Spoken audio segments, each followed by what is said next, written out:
அது ஆளுங்கட்சி எடுக்கக்கூடிய ஒரு முடிவு. யாரை துணை முதல்வராக்குவது, யாரை எந்த அதிகார பீடத்தில் அமர வைப்பது என்பது குறித்து ஆளும் கட்சி எடுக்கிற முடிவெடுத்த பிறகுதான் நாம் கருத்து சொல்ல முடியும். அதுக்கு முன்னால கருத்து சொல்றது எதுவும் இல்லை. இப்போது கூட்டம் நடைபெற்றுக் கொண்டிருப்பதாக சொல்கிறார்கள். கூட்டத்திற்கு பிறகு என்ன முடிவு என்று அறிவிக்கப்படும். அதன் பிறகு கருத்து. துணை முதல்வருக்கான தேவை இருக்குங்களா சார்? துணை முதல்வருக்கான தேவை அதாவது அவங்களுக்கான சுதந்திரம். அதுல இருந்து நம்ம என்ன இதுல தேவை இருக்கு தேவையில்லை இதுல கருத்து சொல்றது ஒன்றும் கிடையாது. ஆளுங்கட்சிக்கான சுதந்திரம். அவங்க சுயமா சுதந்திரமா அவங்க கட்சி முடிவு பண்ணக்கூடிய விஷயம். அதனால அவங்களுடைய கட்சியினுடைய முன்னணி தலைவர்கள் உட்கார்ந்து பேசுறாங்க, பேசட்டும். அது என்ன முடிவு எடுக்கிறாங்கன்னு பார்க்கலாம்.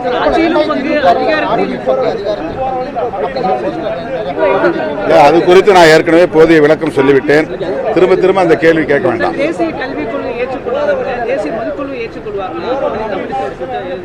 தேசிய கல்விக் கொள்கை வேற, தேசிய மதுவிலக்கு கொள்கை வேற. தேசிய கல்விக்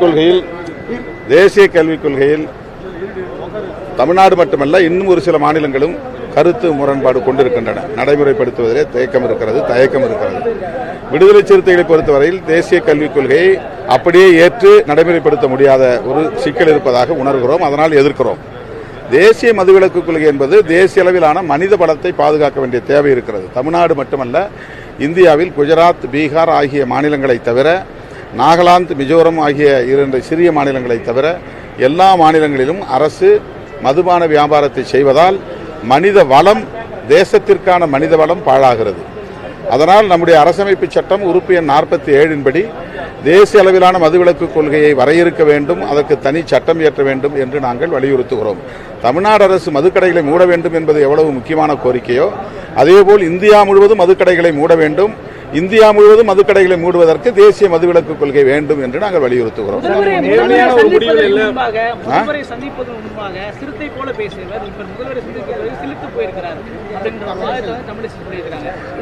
அவங்களுடைய எதிர்பார்ப்பு நிறைவேறாததால் அவர்கள் விரக்தியில் பேசுகிறார்கள். அதே மாதிரி நேர்மையான ஒரு சந்திப்பு, நேர்மையான முடிவுல திருமாவளவன் இல்லை அப்படிங்கிறது பாஜகவுடைய தலைமை ஒருங்கிணைப்பாளர் சொல்லியிருக்காரு, எச் ராஜா சொல்லியிருக்காரு. அதாவது முதல்வர் சந்திப்புக்கு பின்பு இந்த மாதிரி முதல்வரை சந்திப்பதற்கு முன்பு நாங்கள் என்ன கோரிக்கைகளை பேசினோமோ அதே கோரிக்கைகளைத்தான் முதல்வரை சந்தித்த பிறகும் நாங்கள் பேசிக் கொண்டிருக்கிறோம். எங்கள் நிலைப்பாட்டில் எந்த மாற்றமும் இல்லை. எங்கள் கருத்தில் திமுக உடன்படுவதால் எங்கள் மாநாட்டில் அவர்கள் பங்கேற்க இசைவளித்திருக்கிறார்கள்.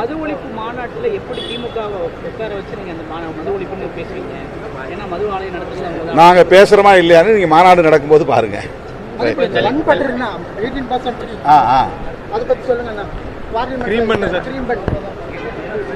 அவரு அன்னபூர்ணா உரிமையாளர் பேசிய கருத்து மிகவும் சரியானது, ஏற்புடையது. நான் வரவேற்கிறேன். அவருடைய கருத்து தான் சராசரி ஒவ்வொரு குடிமகனின் கருத்தாகும். ஆனால் அவரை அழைத்துக் கொண்டு போய் அவரை அவமதிக்கும் வகையிலே நடந்து கொண்டது மிகுந்த வேதனைக்குரியது. அதை வன்மையாக விடுதலை சிறுத்தைகள் கட்சி கண்டிக்கிறது.